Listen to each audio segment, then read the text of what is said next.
The hike up Half Dome is an all-day experience. 14 miles and almost 5,000 feet in elevation gain, with the most difficult in the final pitch to the summit.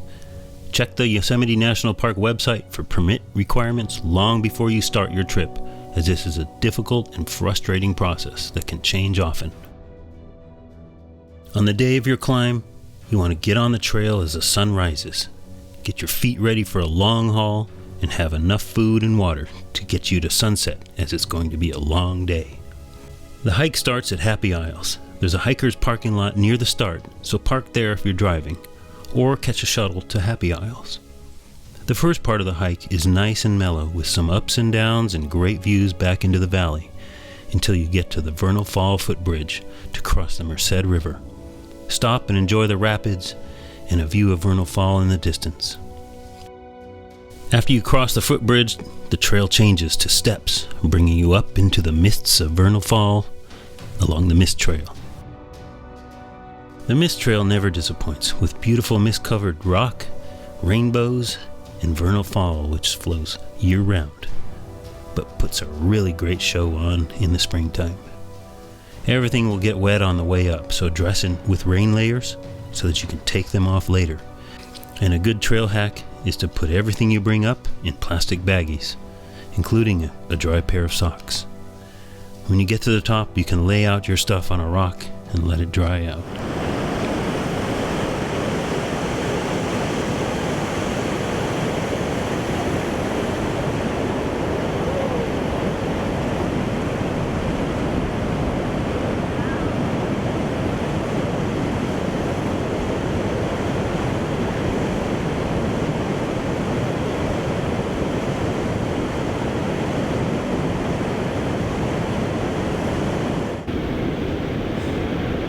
So I'm about halfway between Vernal Falls and Nevada Falls. That's Nevada Falls right back there. I just want to talk a little bit about hiking poles. Here we go, hiking poles. You don't want to hike without them. There's a few reasons. Number one, energy. You can transfer about 20% of your energy from your legs to your arms just by using hiking poles. Number two is stability. When you're hiking over rocks and you got poles down, it's a lot more stable. You're a lot less likely to twist an ankle, hurt your knees. Number three, when you're on your way down and you're really tired, that's when most injuries occur. You can extend them a little bit, use them like canes. Hiking poles. You don't want to hike without them. The next part of the journey is Nevada Fall. The trail up to the top of Nevada Fall starts with a beautiful trail through the trees next to the raging waters below the falls.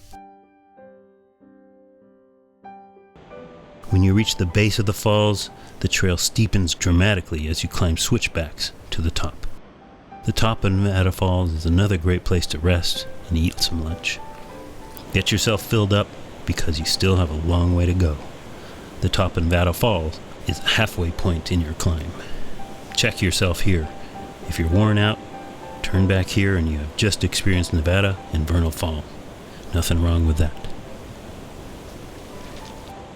Alright, so I made it to the top of Nevada Falls.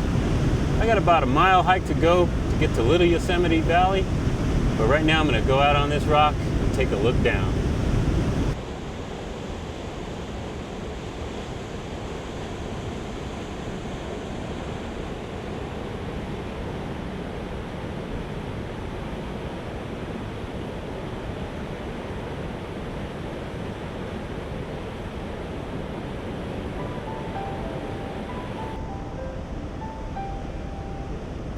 After Nevada Fall, the trail levels off as you pass Little Yosemite Valley. The campsite is to your right, and the trail is a long, dusty slog in the sun. This is where you want to drink plenty of water and apply that sunscreen. You still have a huge climb ahead, and you need to hydrate well in preparation. The Merced River in Little Yosemite Valley is the last water source, so fill up. You can see the back of Half Dome on the left, as you will travel to the further side of Half Dome to climb up. The hardest part of the climb is to come. Before the actual ascent of the dome, you have to climb the subdome, a series of switchbacks that have some great views but are exposed to the sun and really difficult on tired legs. Take it slow and steady, and take breaks when you need them. This is where trekking poles will really come in handy. When you reach the Half Dome cables, take another good long break to get yourself ready for your ascent. The cables guide you up the steep granite slope of Half Dome. Bring some good gloves to help you grip the cables. Also, a harness and carabiner seems sensible. Even this high up, you have plenty of people who should not be climbing, and they can fall on you, drop a water bottle on you, or their camera. Be careful and keep an eye on the people above you. Never go up when it looks like it could rain. The rock is worn slick by all the climbers, and a little water can make it like trying to climb grease. Lightning is no joke either, so stay off the dome with any threat of lightning in the area. Just turn around. This is tough.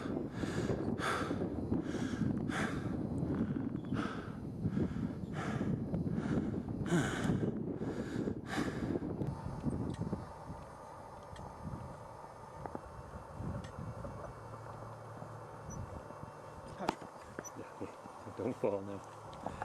Awesome. Good work. The top of Half Dome is a sprawling 360-degree view of Yosemite. It's not the best view in Yosemite because it doesn't include Half Dome, but it's pretty cool. Do everyone a favor and don't be a loud jerk up there.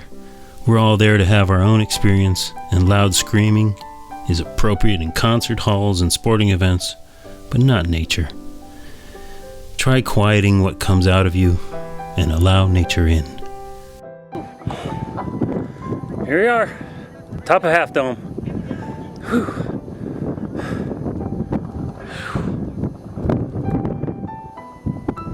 Here we are.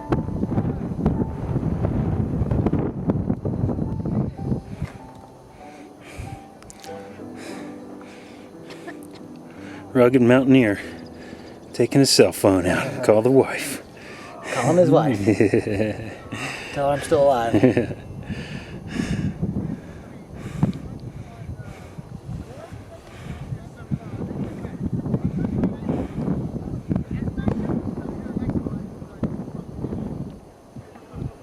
Hey, how are you? Yeah, I've got a pretty good view where I'm sitting. Yep. Yeah.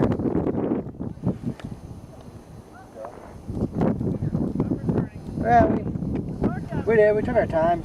Took pictures along the way. It's like 6 hours up, 2 hours down, you know. Yeah. I'm gonna stand right next to you. Yeah, no problem. The way back is a long slog with foot and knee pains increasing with every step. But it goes quite a bit faster than the way up. Trekking poles are essential for walking down the mist trail, in my opinion. And don't take the John Muir Trail unless you have to, because you actually have to climb in elevation after the falls, which really sucks on sore legs. Even the small rolling hills at the bottom that were so easy on the way up are brutal at the end of the day. You'll be alright though.